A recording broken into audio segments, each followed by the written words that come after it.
Here we have a 2004 Boston Whaler 220 Dauntless with 104 hours that has been sitting in the Florida Keys on a dry storage rack in the sun for at least 12 years. Now, we just spent 3.5 weeks and just under $14,000 restoring this boat. So I want to show you exactly what we bought, what we did, and how long everything took to give you a good breakdown and idea of what it would cost and how long it would take to restore a 22-foot boat like this. First off, let's talk about what we paid for the boat. Boat was basically abandoned by the owner, and they simply stopped paying their bill until it racked up into the multiple of thousands of dollars, and the boat was then taken as payment for the outstanding bill. And just to give you a number for this, we're going to say that it's worth $10,000, even though they owed way more than that, and you'd be very hard pressed to find someone to give you 10 grand for the boat in the shape that it was in, because it did go through multiple hurricanes sitting up there on that rack and then also just deteriorating in the sun. But let's start off by going through each and every part that we put into the boat.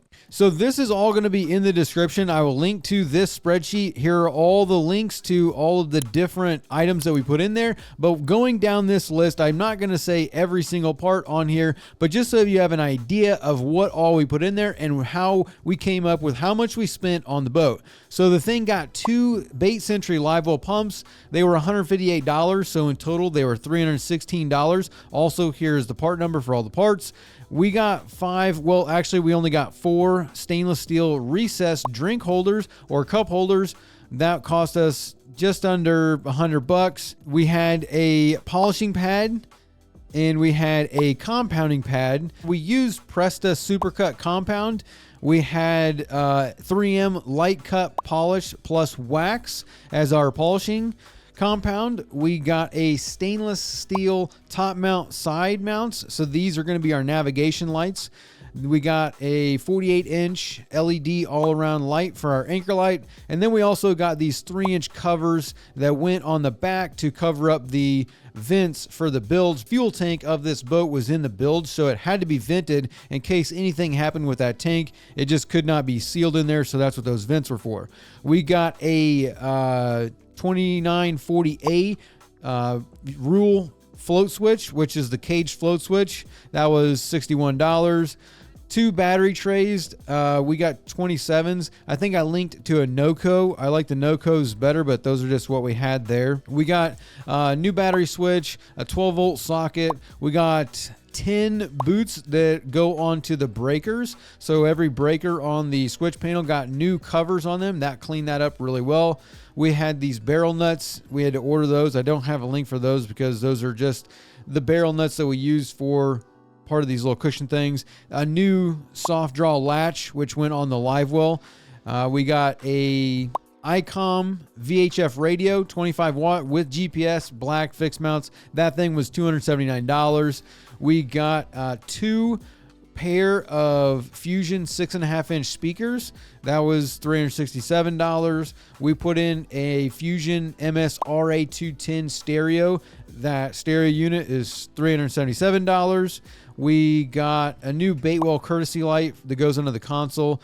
And then also we installed a water separator bracket for the fuel water separator. That was not in the boat, so they added that. We got some barbs, got some sealant, some more sealant. Got a new washdown pump. That washdown pump was a little bit expensive. That was the Pro Blaster Ultimate 5, so it's got the 5, not a 3.5 or a 4.5 or any of that. It's the larger one. Quick intermission to the cost breakdown. If you're into projects like this and you'd like some guidance or some advice, or maybe you'd like to ask me a question about a boat or anything like that, we have our Boaters program, which does exactly that. You can learn all the skills that you could need to do virtually anything on your boat that you would want to do via the courses that are included in the Boaters program, as well as get into contact with me. And you can check that all out at bornagainboating.com.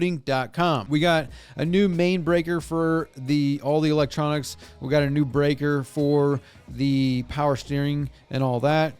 Some 3/4-inch tubing that we put in for the live well. And then we had a bunch of heat shrinks. So just a bunch of different miscellaneous heat shrinks. A fuel water separator, that went on there. We got a 90-degree elbows for the hose. Actually, that one I think I took back out because we found leaks in the boat, so that one didn't go. 2 gas shocks that went up on the front compartment. Those were $67. They're $34 a piece. And then the brackets to go on that, $15. The Raptor, which is the Minn Kota Raptor shallow water anchor, we got the 10-footer that was white. That thing cost $2,039. We got a 6-inch setback Extreme HD jack plate from Seastar. That was $2,300. And then we also got the bracket for the Minn Kota Raptor in order to stick that to the jack plate opposed to putting it to the transom of the boat. That was $326. Some cable outlets, a new VHF whip antenna, that was $122. Got a new compass, that was $100. New key switch, a new breaker, a new navigation light switch, that was $18. Some clamshells, the scupper valves I used as a pass-through, a new through-hull fitting. So we got a new through-hull fitting that was we got 2 of those, $25. A seal kit for the steering cylinder, that was $145. Some parts cleaner, the hinges, that was $70 for all 4 of those stainless hinges on the front compartment. And then another rocker switch. We got the Garmin EchoMap Chirp 94SV bracket. So we put a used 94SV Garmin MFD on it, or chart plotter, and that we needed a new bail mount bracket. Liquid electrical tape, the transducer, which is a Garmin GT51M transom mount transducer. This is the one that has down view, side view, clear view, and chirp. It's a chirp transducer. That thing was $535. We got a SCAR amplifier, $144, and then a lanyard switch for Mercury, $115, and that brought our total for the parts to $9,887.87. With tax on that at 7.5%, because we're in Florida, that came out to $741. We paid $2,800 for the cushions, so the boat got all new cushions, and then we also spent another $481 on the credit card, and then the Amazon, we bought stuff for $700, and this is all miscellaneous stuff that we ordered from Amazon, like it's just miscellaneous stuff that we had to order from Amazon, and from going down to West Marine, getting fittings, plumbing pipes, and all kinds of other miscellaneous stuff. That's what we ended up spending. So our total spend on the boat, I might actually be a little bit high, because like the amplifier and some of this, like the Garmin bail mount, that one, those kinds of things were probably included in this number with the credit card and the Amazon, because the SCAR, that amplifier came from Amazon, so that $700 includes $144, so I might have doubled up a couple of things in here. So let's just give this $14,000. But even if I didn't give it the number of 14 grand, we're going to have a total of $14,617, which, if you were to do something like this based on what you put in it and what you want to do, let's just give it a range of $12,000 to $15,000 depending on what you're buying. Let's go ahead and move over to how much time we spent. So here is the days. We ended up spending 25 days there. And our first day, we got 8 hours in assessing the boat and ordering parts. Then on the second day, we had 7.5 hours starting the engine and ordering the parts and, just getting all that stuff ordered. On the third day, we spent 7 hours de-rigging everything, parts salvaging, wiring, which means like we went through, kind of checked all the circuits, saw what worked, what didn't work, and kind of expanded on the parts that we needed, as well as what we could keep. Like, I pulled the batteries out, got those topped off, got those charging to salvage those, and then pulling out wiring that was bad and figuring out what we needed exactly. The fourth day, we got 5 hours in getting the batteries back in the boat and getting power to everything, meaning I was able to get the battery switch in there, get the main breakers in there, get the actual, the batteries in the boat to get power to everything, so then we could continue on with the wiring. The fifth day, we ended up spending 6 hours cleaning up the bilge and doing more miscellaneous wires, installing the float switch, checking the bilge pump, cleaning up all that kind of stuff. The sixth day, we only spent 3 hours more de-rigging and then cleaning out the console, getting that all cleaned out so we can really get in there and start wiring up on working on the dash. The 7th day, we spent 8 hours wiring and cleaning the dash. The 8th day, we spent 6 hours wet sanding and polishing the dash, getting that ready to put all the components in there, and then kind of laying that stuff out, cleaning up wiring. The 9th day, we spent 4 hours installing the transducer and wiring. And then on the 10th and the 11th day, we only worked for 4.5 hours, and mainly all doing wiring on those days. Then the 12th day, we spent 10.5 hours wiring and fixing plumbing. And then the 13th day was another 12.5 hours wiring and fixing ground issues, and just kind of cleaning everything up, buttoning it up.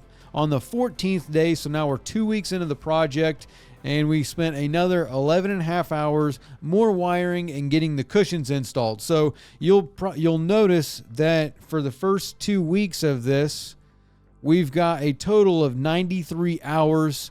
So roughly, like what, a 45, 46, 47 hour week.